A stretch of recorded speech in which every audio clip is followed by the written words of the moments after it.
નમસ્કાર મિત્રો, જય હિન્દ। હું છું ડીની ચૌધરી અને ફરી એકવાર આપ સર્વેનું સ્વાગત છે આપ સૌની સૈયાર યુટ્યુબ ચેનલ ડીઆર ગુજરાતીની પીટીસી માટેની જે ચેનલ બનાવી છે એમાં। તો મિત્રો, આ વિડીયોની અંદર આપણે ખાસ વાત કરીશું પીટીસી એડમિશન પ્રક્રિયા શરૂ છે એને લઈને ખાસ અગત્યની અપડેટ આવી છે।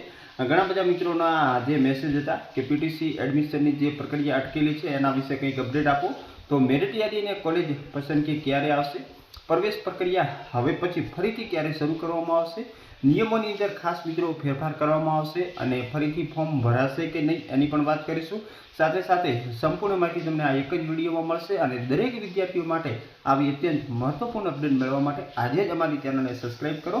ભવિષ્યની અંદર તમને નોટિફિકેશન એની મળતી રહેશે। સાથે સાથે ટેલિગ્રામ વોટ્સઅપ ગ્રુપ જોઈન ના કર્યું તો જોઈન કરી લેવા વિનંતી। તો ચાલો વિડીયો શરૂ કરીએ। તો મિત્રો, ખાસ વાત કરવામાં આવે તો નિયમ બદલવો પડશે અને તક આપવી પડશે। પીટીસી પ્રવેશ દિવ્યાંગતાની ટકાવારી મુદ્દે જે પ્રક્રિયા હાલ ખોરંભે છે।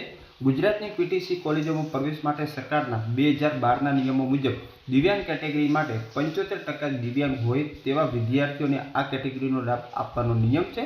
પરંતુ આ વર્ષે કેટલાક દિવ્યાંગ વિદ્યાર્થીઓએ દિવ્યાંગો માટે કમિશનર કચેરીમાં ફરિયાદ કરી હતી અને 40%થી વધુના નિયમની માગણી કરી હતી। આમ આ મુદ્દે પીટીસી પ્રક્રિયા અત્યારે ખોરંભે પડી છે, ત્યારે સરકાર હવે નિયમ બદલવો પડે તેમ છે। સરકારે જે 75% નિયમ રાખતા દિવ્યાંગો 40%થી વધુના નિયમની માગણી કરી હતી। વાત કરવામાં આવે શૈક્ષણિક વર્ષ 26-27 માટે ઉચ્ચ શિક્ષણના જે પ્રોફેશનલ અને ટેકનિકલ વોકેશનલના મોટાભાગના કોર્સની અંદર પ્રવેશ પ્રક્રિયા પૂર્ણ થવામાં આવી છે, પરંતુ પીટીસીમાં હજી સુધી આ પ્રક્રિયા શરૂ થઈ શકી નથી। પ્રાથમિક શિક્ષણ નિયામક કચેરી દ્વારા પીટીસી પ્રવેશ માટેનું ઓનલાઈન રજિસ્ટ્રેશન પણ ત્યારનું પૂરું કરી દેવાયું છે અને કોલેજોની દરખાસ્તો પણ મંગાવી લીધી છે, પરંતુ આગળની જે મેરિટ ફાળવણીની અને પ્રવેશની જે પ્રક્રિયા છે એ શરૂ થઈ નથી, કારણ કે દિવ્યાંગ કેટેગરીના કેટલાક ઉમેદવારોએ સરકારના પ્રવેશ નિયમોને લઈને ફરિયાદ કરી હતી। આ વર્ષે રેકોર્ડ બ્રેક 57,000થી વધુ ફોર્મ ભરાયા, ત્યારે અનેક ઉમેદવારો દિવ્યાંગ કેટેગરીના પણ છે। 2012ના જે નિયમો છે એની અંદર 75% દિવ્યાંગ ધરાવતા ઉમેદવારોને તક આપવાનો નિયમ છે, જેને લઈને ઘણા બધા ઉમેદવારો આ કેટેગરીમાં ફોર્મ ભરી શક્યા નહોતા અને કેટલાક ઉમેદવારોએ કમિશનર કચેરીમાં ફરિયાદ પણ કરી હતી, જેમાં કમિશનરે સરકારને નિયમ બદલવાનો હુકમ કર્યો હોવાનું પણ જાણવા મળ્યું છે।